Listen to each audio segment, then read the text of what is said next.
When I was 16 years old, I used to work in a gas station. And it was nothing like the speedway that you see across the street, because the town I grew up in was probably this many people in the whole town. It was really small. And we didn't have a convenience store. We just had a candy counter, I remember, with like 3 different kinds of candy bars and some gum. And we had a pop machine. And for coffee, we had a Mr. Coffee coffee pot. You have to make your own if you want coffee, if you came in. And every once in a while, I'd have to work there after school into the evening until we closed. And that would be about 8 o'clock at night. And you can imagine in a small town with hardly any people in it that around 8 o'clock at night, nobody's coming to get gas. So it could get a little lonely, a little boring there in the evenings. But when I was working, every once in a while, our town's police officer, Officer White, we only had one police officer, and it was him, he would stop by and get a can of pop out of the pop machine, and then stick around for a while and chat, maybe for like a half hour or until I had to lock the doors and kick him out. And after a while, when I worked at night, I would look forward to Officer White showing up. And over a little bit of time, our relationship started to build there. And I think it did for a couple reasons. One, we were really present to one another. There were no distractions. We didn't have TVs hanging on the wall. We didn't have radios playing. Cell phones didn't exist yet.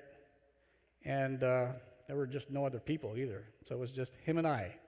So we could really be present to one another. And because we were present, we could really listen to one another. And because we could listen, we could really understand, get to know, and respect one another. And we could respect each other just for who we were. And I think that relationship enriched both of our lives at that time.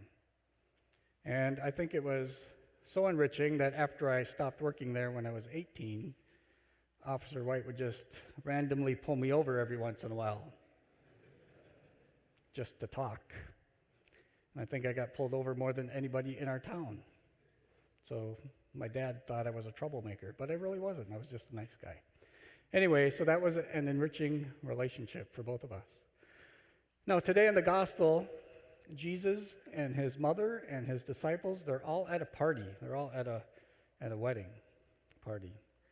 And I want you to think about, right now, how many different types of relationships were present at that party, right then, there, in that moment. You had a mother-son relationship. You had a teacher-disciple relationship. You had friendships there.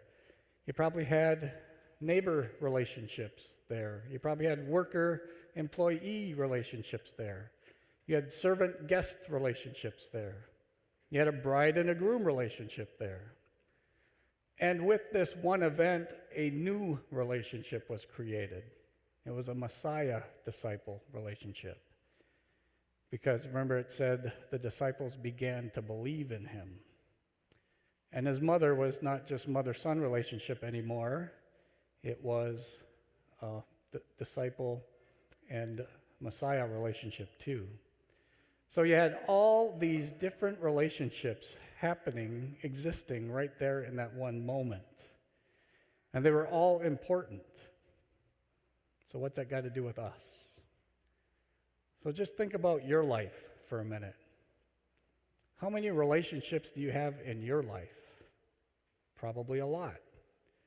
And you know what? They're all important to you. And I used to tell young engineers that were coming into our group at General Motors that the work is the work. And it's work. That's why you get paid to do it, because it's work. The work you do is important. But what's even more important are the relationships you make with the people you do the work with. Because the work we did was project-oriented, so it had a definite start and a definite finish. So the work was going to end sometime, but the relationships, they could go on. And in good relationships, we grow. We grow in those good relationships. We grow closer to one another, and we can even grow closer to Jesus through a good relationship. Good relationships, they bring meaning to our lives. They bring richness to our lives. But even our good relationships that we have, think about the ones you have right now, they can grow cold sometimes, right? We can drift apart, not talk to one another, or worse, we can start to get on each other's nerves and be antagonistic.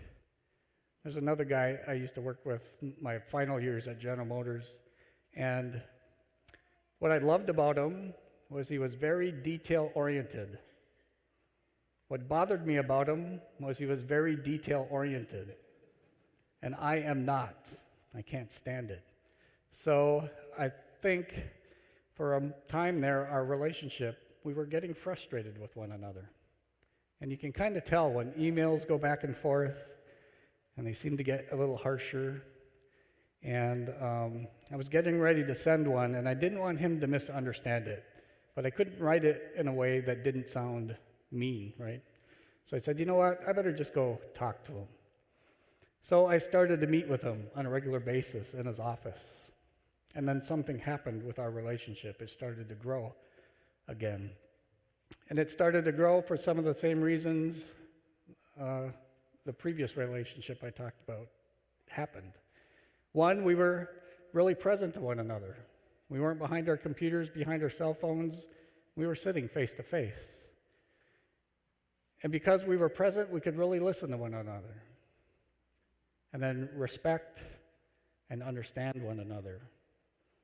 I could understand his love for detail, and he could understand my hatred of it. And we could work together. So we listened, we could understand, we could respect one another. And then during that time, something else happened. A coworker and a friend of both of ours went through a horrible experience with his family. And it was so bad, it made it to TV, to those crime shows, like Forensic Files or something like that. It was on there. And we were talking, the two of us, and he said, you know, we can only pray that God will just take his whole family in his arms and just make everything right, make everything just, and just heal everybody. So he brought up God in our discussion. That never happened before. So that kind of opened the door a little bit for me so I could talk about my relationship with Jesus. So at that moment, Jesus entered our relationship. And man, did it change after that.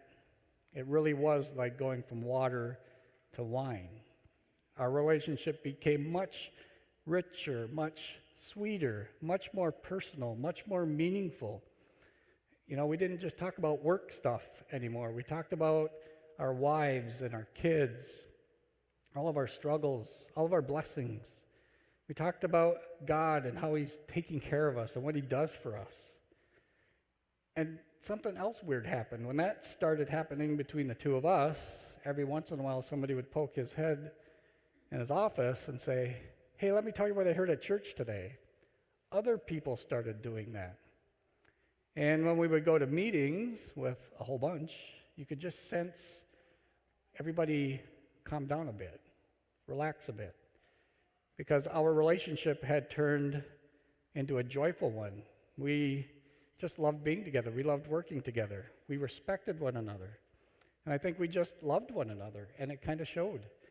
And you could feel the people in the meeting just relax, because they were sensing joy instead of just the stress of a meeting. So these good relationships, they can add meaning and richness, but it all starts with our relationship with Jesus. And in that relationship, we have a role to play, and our role to play is to know him, to know his love for us, and then to respond. The only way we respond is by loving him back. So, you know, Scripture and nature and our Alpha workshops and the retreats we do, Encounter here on the first Fridays of the month, the Adoration Chapel, are all places we can go that help push distractions out of our way so we can be present with Jesus. Something all these relationships have in common, being present. We can be present with Jesus, him and us, and then we can listen to him. And when we listen, we can hear and understand and know how much he loves us. And when we know that, the only response we can do is to love him back. But even our relationship with Jesus can grow cold sometimes. You know, we can feel distant from him too. And when you feel that way, if you've had a previous encounter with him, it's time to renew it. It's not a one and done deal. It's like any other relationship. You need to maintain it and renew it. And one way you can do that is just go back to where you first met him. Where did you first meet him? Where did you first feel the love he had for you? Where did you first fall in love with him? Just go back there. And if you go back there, you'll see him. You'll be able to be present with him again. You'll be able to listen and know and understand his love again. And that love that we share in that moment is the love that we can take into any of our other relationships, and it will change them all. So I was at the men's retreat last Saturday night, and Father Dan Kogut was speaking, and there were 4 words that he said that really stuck with me. Now is the time. I'm like, wow, yeah, now is the time. Now is the time to strengthen your marriage.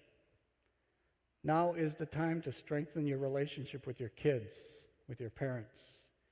Now is the time to reach out to those distant relatives you haven't talked to in a while. Now is the time to improve the relationship with your coworkers and your classmates.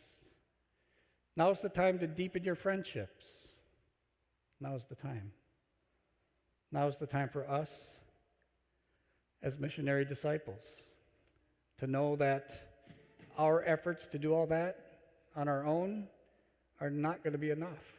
We just can't do it by ourselves. So now is the time to know Jesus. Now is the time to know his love for you.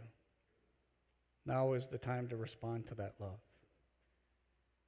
Now is the time for us to take that love into our world and change it, one relationship at a time.